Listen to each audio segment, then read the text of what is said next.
இப்போ புற்றுநோய் வந்தாலே மரணம் தானா? டு ஓல்டஸ்ட் அடல்ட் 90 இயர்ஸ் வரைக்கும் கேன்சர் வரலாம். லண்டன், நியூயார்க் இந்த மாதிரி இடத்துல தான் கிடைக்குமா?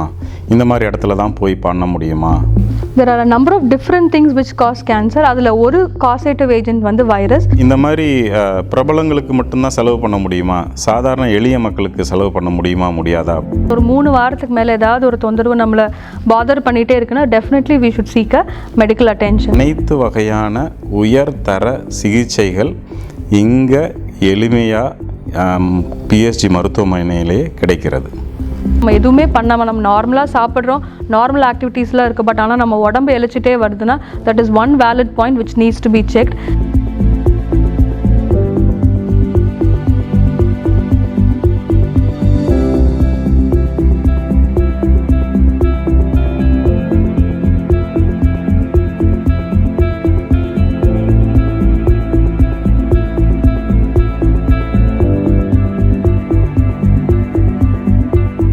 கோவை மெயில் நேயர்களுக்கு இனிய வணக்கங்கள்.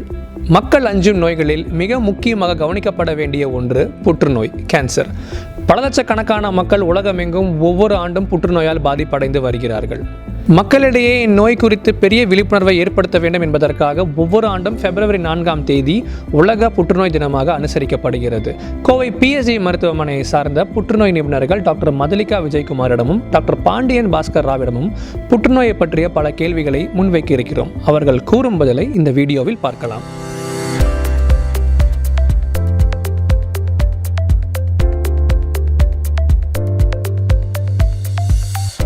குழந்தைகள் முதல் முதியவர்கள் வரை புற்றுநோய் வருமா?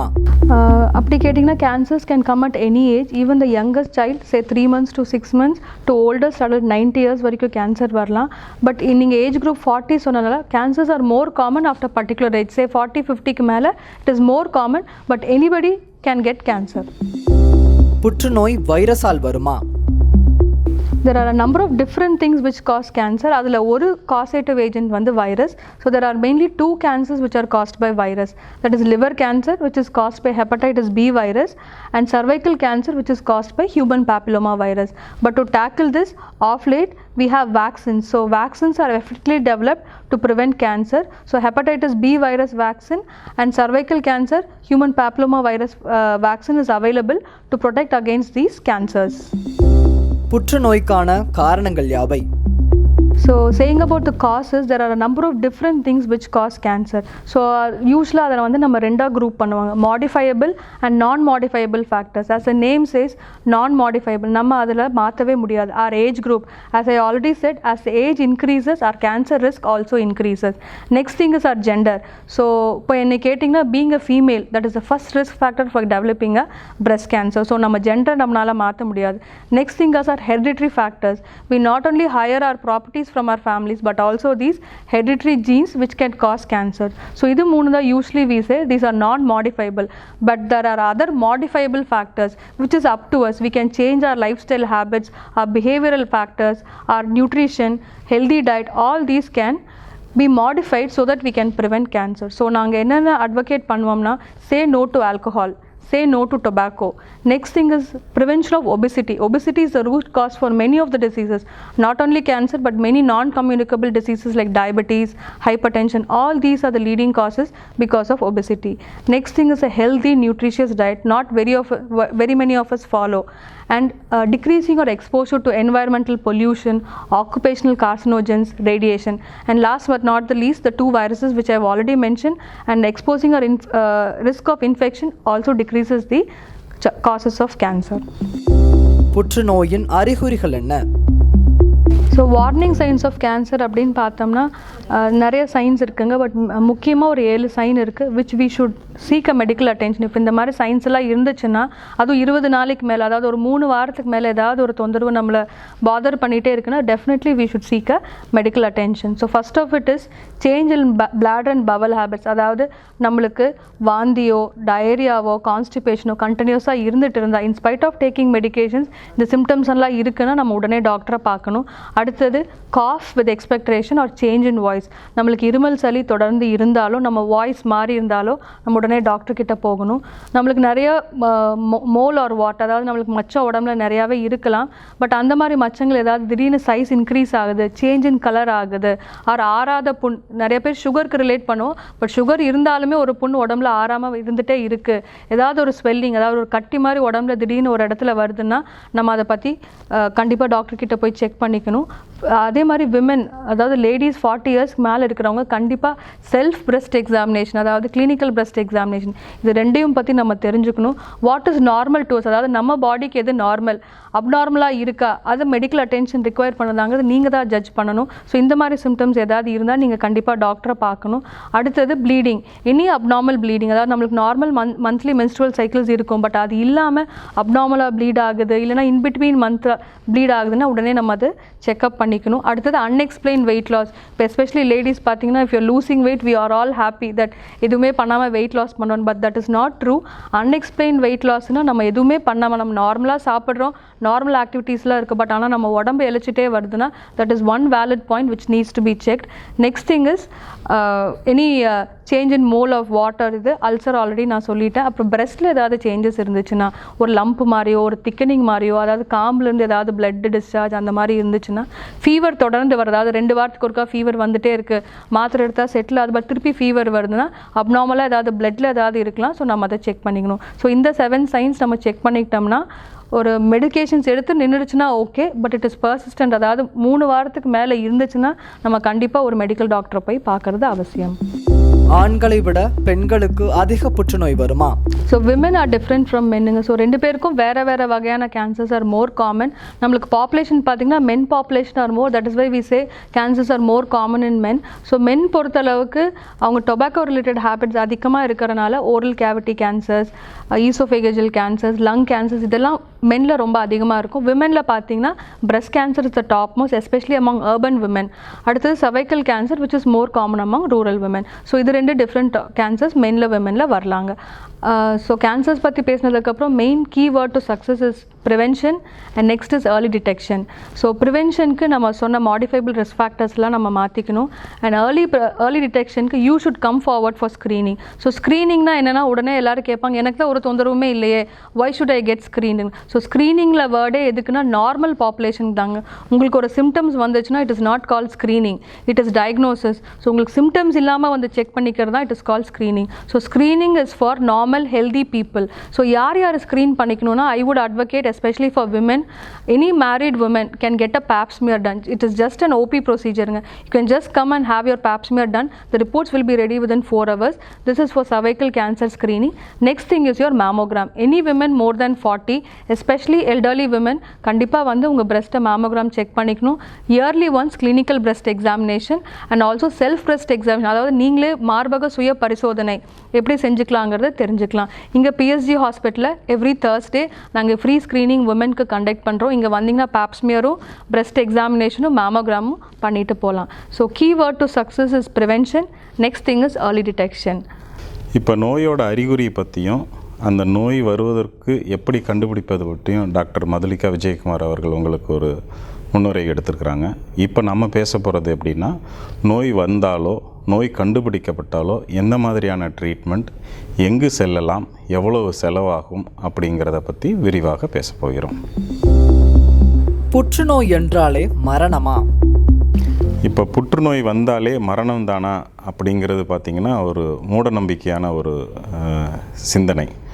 இதெல்லாம் வந்து ஒரு 1960க்கு முன்னாடி ஒரு ரிசர்ச் டெவலப் இல்லாத காலத்தில் இந்த மாதிரி ஒரு நிகழ்வு.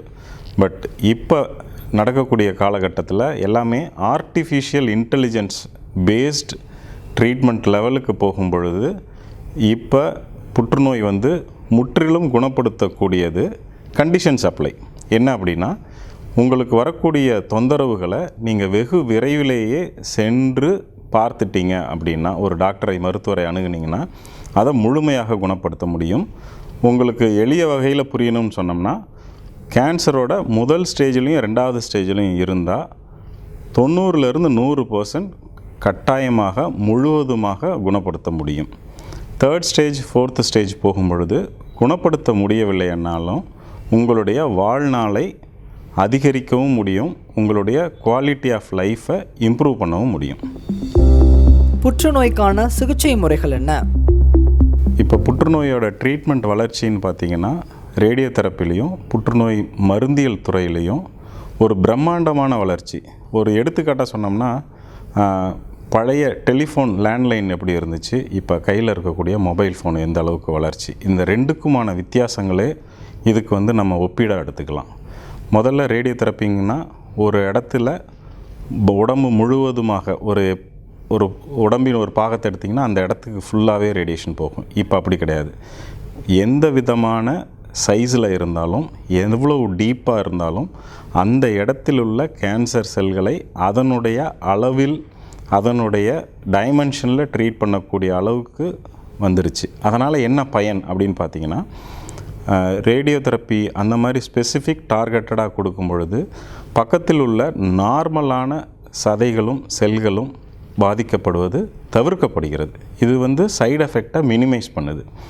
அடுத்ததாக புற்றுநோய் மருந்தியல் துறையில் நம்ம பார்த்தோம் அப்படின்னா, இப்போ ஒரு புற்றுநோய்க்கு மருந்துங்கிறது உடம்பில் சென்று எல்லா செல்களையும், நார்மல் செல், கேன்சர் செல் எல்லாத்தையும் கொண்டு இருக்கக்கூடிய மருந்தானது இப்பொழுது டார்கெட்டட் ட்ரீட்மெண்ட். டார்கெட்டட்னா அதுக்கு ஒரு எக்ஸாம்பிள் சொல்லணுன்னா கூகுள் மேப் மாதிரி உங்களுடைய அட்ரஸ் போட்டுட்டு நீங்கள் கரெக்டாக சொன்னீங்கன்னா எந்த இடத்துல இருக்குது அப்படிங்கிறத குறிப்பிட்டு செல்ல முடியுமோ அதே போல் டார்கெட் பண்ணி அந்த கேன்சர் செல்களை மட்டும் தாக்குவதனால் பேஷண்ட்டுக்கு பயனும் அதிகம், சைடு எஃபெக்டும் கம்மி.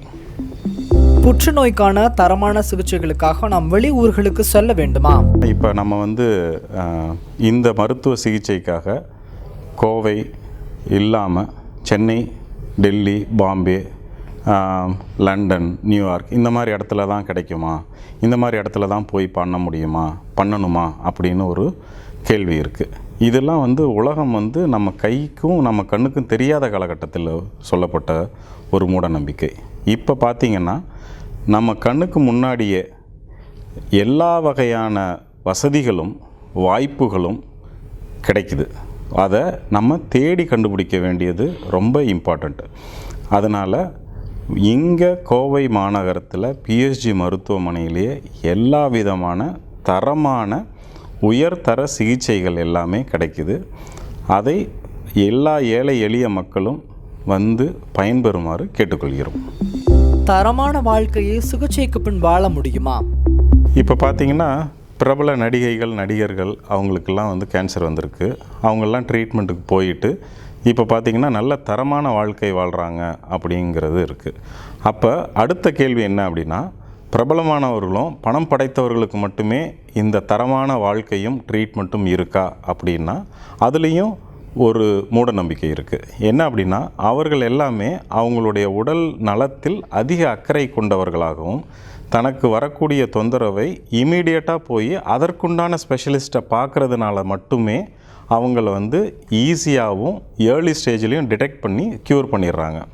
நம்ம என்ன செய்கிறோம், சாதாரண மக்கள் என்னன்னா நம்மளுடைய வேலைப்பளு, குடும்பத்தின் சுமை, பணச்சுமை, இதனால் என்ன ஆகுன்னா ஒரு தொந்தரவையும் நம்ம தள்ளி போடுறது இல்லாமல் வாட்ஸ்அப்பில் வரக்கூடிய தவறான மெசேஜ்களை எடுத்துக்கொண்டு இதனுடைய புற்றுநோயை பற்றி அறிவு இல்லாதவர்கள் சொல்லக்கூடிய அறிவை எடுத்துக்கிட்டு அதற்குண்டான ட்ரீட்மெண்ட்டில் போயிட்டு நம்ம கண்டுபிடிக்கும் பொழுதே அட்வான்ஸ்டு ஸ்டேஜில் நம்ம கண்டுபிடிக்கும் பொழுது இதனுடைய ட்ரீட்மெண்ட் வந்து நமக்கு முழுமையாக பயனளிக்காமல் இருக்கிறது. அப்போ நம்ம என்ன செய்யணும் அப்படின்னா, நமக்கு உடலில் ஏற்படக்கூடிய எந்தவித மாற்றங்களும் எந்த மாற்றமாக எடுத்துக்கிட்டாலுமே அதனுடைய தொந்தரவு ஒரு 3 வாரத்துலேருந்து 4 வாரத்துக்கு மேலே இருந்தால் ஏதாவது ஒரு டாக்டர், ஒரு எம்பிபிஎஸ் படித்தவங்களோ எம்டி படித்தவங்களையோ நீங்கள் போய் பார்த்தாலே, கட்டாயம் கேன்சர் ஸ்பெஷலிஸ்ட்டு தான் பார்க்கணும் அப்படிங்கிறது கிடையாது.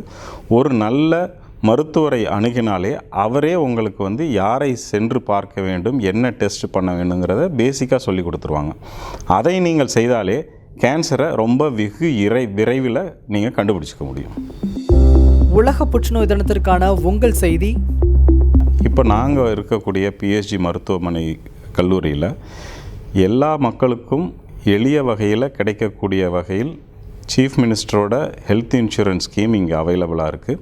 அது இல்லாமல் எங்களுடைய மருத்துவத்துறையில் மருத்துவமனையில் ஒரு சில பேஷண்ட்டுக்கு நாங்கள் சேரிட்டியிலேருந்து பணம் வாங்கி அவங்களுக்கு க்யூரபிள் மெலிக்னன்சிக்கு எல்லாமே ஃப்ரீயாகவும் இல்லை அவங்களுக்கு எந்த வகையில் எங்களால் சப்போர்ட் பண்ண முடியுமோ அந்த வகையிலையும் சப்போர்ட் பண்ணி குணப்படுத்துறதுக்கு இங்கே ஒரு பெரிய டீமே வச்சுருக்கோம். கோயம்புத்தூர் கேன்சர் ஃபவுண்டேஷன் ஒன்று இருக்குது. அவங்க இந்த மாதிரி எளிய மக்களுக்கும் எளிதில் குணமாகக்கூடிய வறுமையில் இருக்கக்கூடிய மக்களுக்கும் எங்கள் தரப்பிலிருந்து பண உதவியாகவோ பொருள் உதவியாகவோ இல்லை என்ன சப்போர்ட் பண்ண முடியுமோ அதை நாங்கள் முழுமையாக பண்ணுகிறோம். அது இல்லாமல் உலகத்தில் எல்லா மக்களுக்கும் கிடைக்கக்கூடிய அனைத்து வகையான உயர்தர சிகிச்சைகள் இங்கே எளிமையாக பிஎஸ்ஜி மருத்துவமனையிலேயே கிடைக்கிறது.